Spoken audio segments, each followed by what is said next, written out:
श्री गोविंद भक्ति चैनल को देखने के लिए परम पूज्य श्री महाराज जी के YouTube चैनल को सब्सक्राइब करें तथा पूज्य महाराज श्री जी की कथाओं को सर्वप्रथम देखने के लिए बेल आइकन दबाना ना भूलें।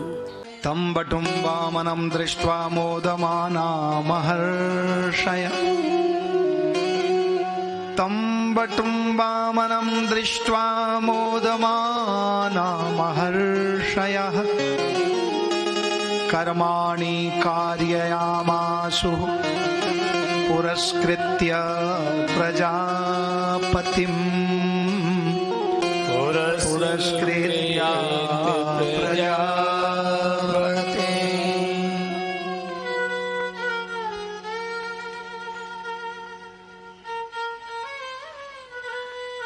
प्रार्थना की है वामन भगवान की श्री बलि जी ने। स्वागतम ते नमस्तुभ्यं ब्रह्मन् किं करवामते। ब्रह्मर्षीणां तपः साक्षात् मन्ये त्वार्यवपुर्धरम्। मन्ये त्वार्यवपुर्धरम्। बोलिए वामन भगवान की जय जय श्री राम।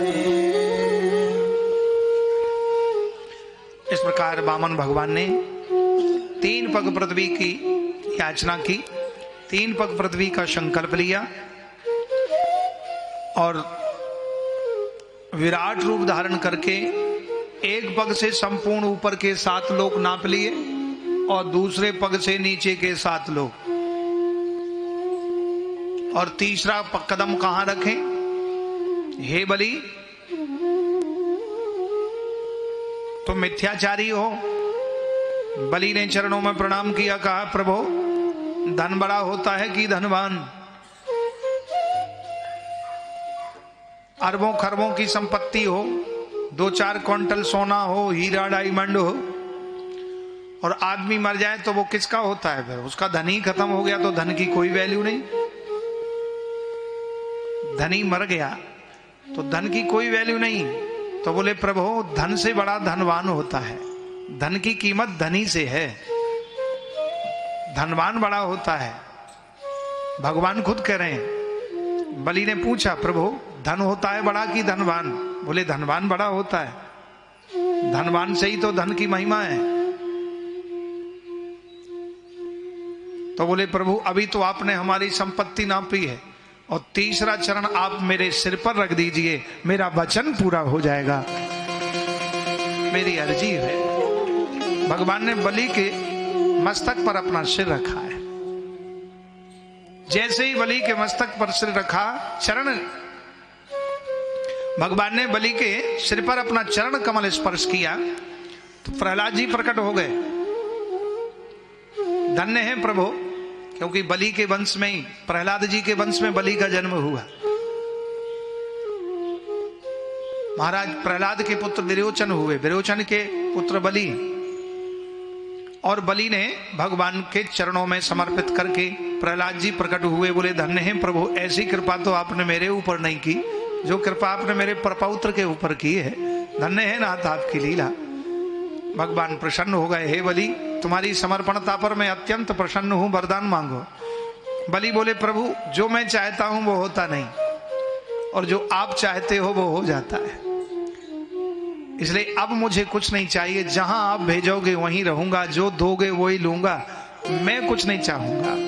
अब कछु नाथ न चाहिए मोरे, कछु नाथ न चाहिए मोरे। अब कछु नाथ न चाहिए मोरे, कछु नाथ न चाहिए मोरे। दीन दयाल अनुग्रह तोरे दीन दयालु अनुग्रह तोरे अब कछु नाथ न चाहिए मोरे अब कछु नाथ न चाहिए मोरे अब कछु नाथ न चाहिए मोरे अब कछु नाथ न चाहिए मोरे अब कछु नाथ न चाहिए मोरे दीन दयालु अनुग्रह तोरे दीन दयालु अनुग्रह तोरे दीन दयालु अनुग्रह तोरे दीन दयालु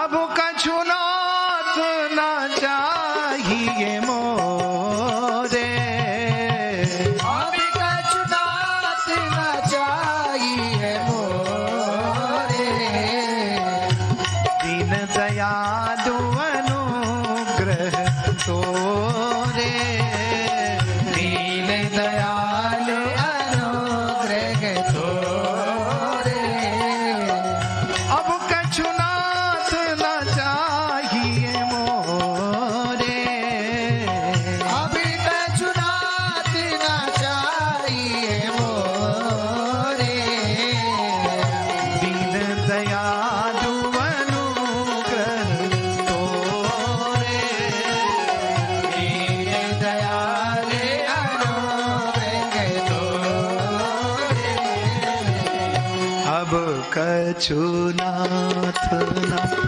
चाहिए मोरे अब कछु नाथ न चाहिए मोरे दीन दयालु अनुग्रह तोरे दीन दयालु अनुग्रह तोरे अब कछु नाथ।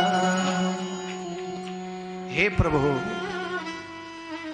जो मैं चाहता हूं वो होता नहीं, मन चाही होती नहीं, हरि चाही तत्काल, बलि चाहा वैकुंठ को, सो भेज दिया पाताल, भेज दिया पाताल। भगवान कहते हे बलि, जो तुम चाहते हो वो मैं नहीं चाहता, और जो मैं चाहता हूं वो तुम नहीं चाहते हो। हे प्रभु, अब आप आज्ञा कीजिए, मैं वही करूंगा। भगवान कहते हैं कि जो तुम चाहते हो वो मैं नहीं चाहता, और जो मैं चाहता हूं वो तुम नहीं चाहते हो, और जो मैं चाहता हूं वो करने लगो तो होगा वही जो तुम चाहते हो। जय हो। फिर भक्त कहता है कि प्रभु जागो तो जागते हैं। भक्त कहता है प्रभु पाओ तो भगवान माखन मिश्री का भोग लगाते हैं। गोपियां छचिया पर छाछ पे नाच नचा रही हैं। वो ये नाटक नौटंकी या कोई पिक्चर नहीं है, ये साइंस का सब्जेक्ट नहीं, ये तो भक्ति और भाव का सब्जेक्ट है, विषय है। पत्थर की मूर्ति दूध पी रही है, ये कोई साइंस यहां नहीं जान सकता, क्योंकि भावो विद्यते देवा पाषाणी न मृणमय। भगवान भाव और प्रेम में प्रकट होते हैं। इसलिए भक्त कहता है कि प्रभु जागो तो भगवान जागते हैं, भगवान भक्त कहता है कि नचो तो नाचते हैं, भक्त रोता है तो भगवान रोते हैं। मद भयाद वाति वातोयम सूर्यस्तपति मद भयाद वर्षतीन्द्रो दहत्यग्निर्मृत्युश्चरति मद भयाद अहम भक्त पराधीनो यह स्वतंत्र इव द्विज साधुभिर्ग्रस्त हृदयोर भक्तैर भक्त जन प्रिय। अम्बरीश से यही तो कहा था भगवान ने दुर्वासा जी से कि हे प्रभु, मैं तो भक्तों के अधीन हूं, जो भक्त मुझे कहता है मैं वो ही करता हूं, इसलिए मैं भक्तों के बीच में कुछ नहीं कर सकता। मेरा भक्त ही आपको क्षमा करे तो आप भक्त के पास ही जाइए।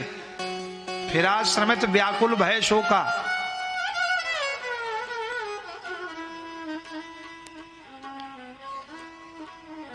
भा निराश उपजी मन त्रासा यथा चक्र भय ऋषि दुर्वासा। दुर्वासा इतने तपस्वी थे लेकिन अम्बरीश भक्त थे। महात्मा अम्बरीश के पास जाके दुर्वासा जी को प्रणाम करके क्षमा याचना करने पड़ी। हे अम्बरीश, मुझे बचाओ, ब्रह्मा शंकर विष्णु भी मुझे नहीं बचा सके, तुम ही बचा सकते हो। अम्बरीश ने प्रार्थना की, सुदर्शन नमस्तुभ्यम, हे सुदर्शन, यदि मैंने सच्चे मन से भगवान की भक्ति की हो, सच्चे मन से मैंने व्रत किया हो, सच्चे मन से प्रभु की सोहिनी सेवा की हो, तो आप ये दुर्वासा ऋषि जी की रक्षा करिए। अम्बरीश की प्रार्थना पर सुदर्शन चक्र से दुर्वासा जी की रक्षा हुई। इसलिए भगवान भक्त के अधीन है।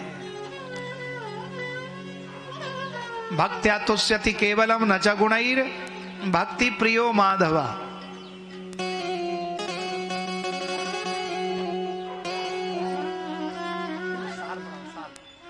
भगवान को भक्ति प्रिय है, भक्ति प्रिय है।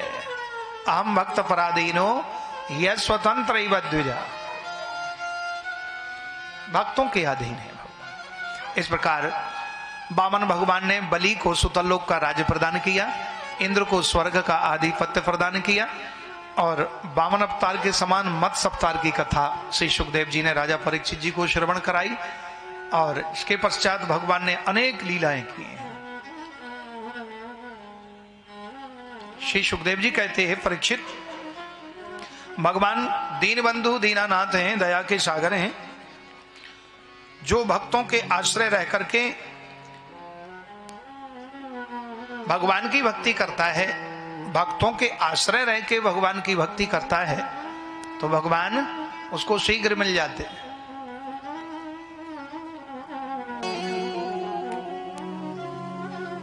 आगे श्री सुखदेव जी महाराज ने सूर्य वंश का वर्णन किया। हे राजन, हे परीक्षित, सूर्य वंश में भगवान श्री राम का जन्म हुआ। खड्वांगा दीर्घबाहुश्च रघु तस्मात् प्रधुश्रवा अजस्ततो महाराजन तस्मात् दशरथो भवत् तस्यानुचरितं राजन तस्यानुचरितं राजन् ऋषिभिस्तत्त्वदर्शिभिः श्रुतं हि वर्णितं भूरि त्वया सीतापतेर्मुहुः त्वया सीतापतेर्मुहुः।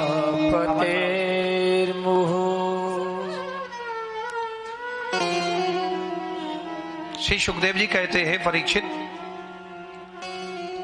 खड्वांगा दीर्घबाहुश्च रघु तस्मात् प्रथुश्रवा अजस्ततो महाराजन तस्मात् दशरथो भवत्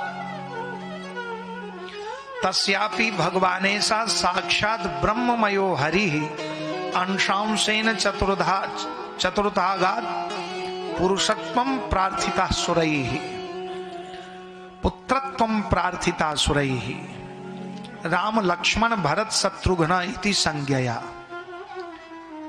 हे परीक्षित, सूर्य वंश में एक राजा खड्वांग हुए, खड्वांग के वंश में एक राजा दीर्घबाहु, दीर्घबाहु के वंश में एक राजा रघु, रघु के वंश में प्रथुश्रवा, प्रथुश्रवा के वंश में एक राजा अज, राजा अज के दशरथ, और दशरथ के पुत्र राम लक्ष्मण भरत शत्रुघ्न प्रकट हुए। बोलिए राजा रामचंद्र भगवान की जय। जय जय श्री राधे।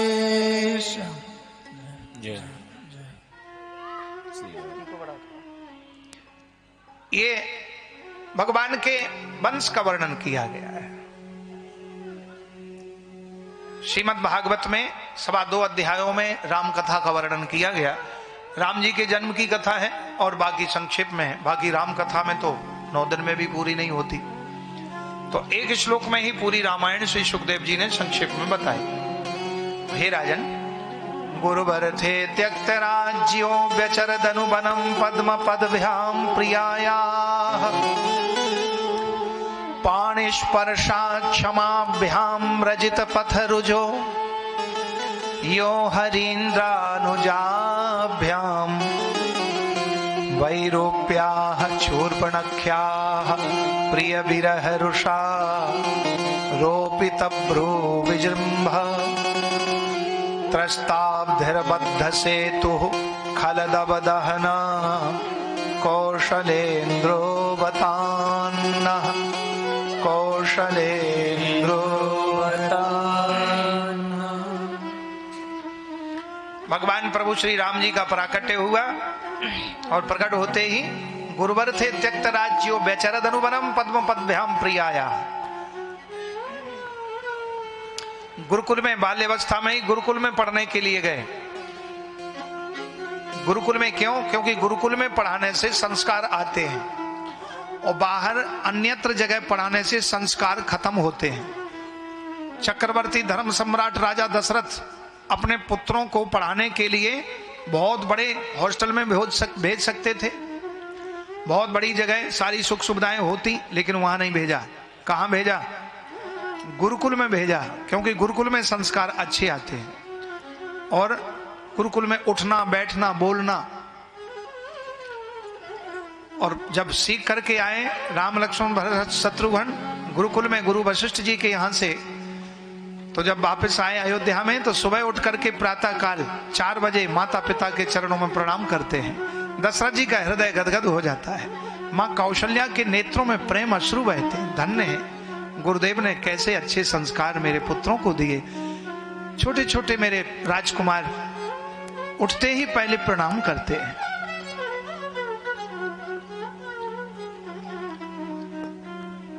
गुरुवर थे त्यक्त राज्यो व्यचरदनुवनम पद्म पद्भ्याम प्रियाया। फिर थोड़े ही समय के बाद में गुरु विश्वामित्र जी आए और यज्ञ की पूर्ति के लिए, यज्ञ की परिपूर्णता के लिए राम लक्ष्मण को लेके गए। त्रस्ताब्धिर्बद्ध सेतु खलदवदहना, बालघातनी ताड़का का उद्धार किया ऋषि घातनी, और ऋषि के विश्वामित्र जी के यज्ञ पूर्ण किए। जनक जी का पत्र आया, जनकपुर में जाकर के धनुष यज्ञ किया, सीता स्वयंवर हुआ। चारों राजकुमार राजा दशरथ जी के और चारों राजकुमारियां राजा जनक जी की। सिया मांडवी उर्मिला श्रुत कीर्ति सुखधाम, चारों रतन चारों समन सुमन तुलसी करत प्रणाम। सिया मांडवी उर्मिला श्रुत कीर्ति है 4 राजकुमारी राजा जनक जी की, और राम लक्ष्मण भरत शत्रुघ्न 4 कुमार, और दिव्य विवाह होके चारों पुत्र वधू अयोध्या में आ गई। कुछ ही समय बाद समय बदल गया और भगवान अयोध्या से वन को गए हैं, और वन में जाके 14 वर्ष वन में जाके और सभी का कल्याण किया। ऋषि मुनियों की कुटियों में जाके कोल भील किरात सब पर कृपा की भगवान ने, सबका उद्धार किया, सब पर कृपा की। सेतु बंध रामेश्वर की रचना हुई, सीता जी का हरण हो गया, तो भगवान ने बानर आदि की सहायता से महामायावी रावण का उद्धार किया और सीता जी को वापस लाके पुनः अयोध्या आए। पूरी अयोध्या शोक में थी, और जब भगवान राम आ गए सीता जी के सहित, भरत जी ने प्रभु श्री राम जी का अभिषेक, चरणों का अभिषेक किया, पूजन किया और प्रथम तिलक वशिष्ठ मुनि ने किया है।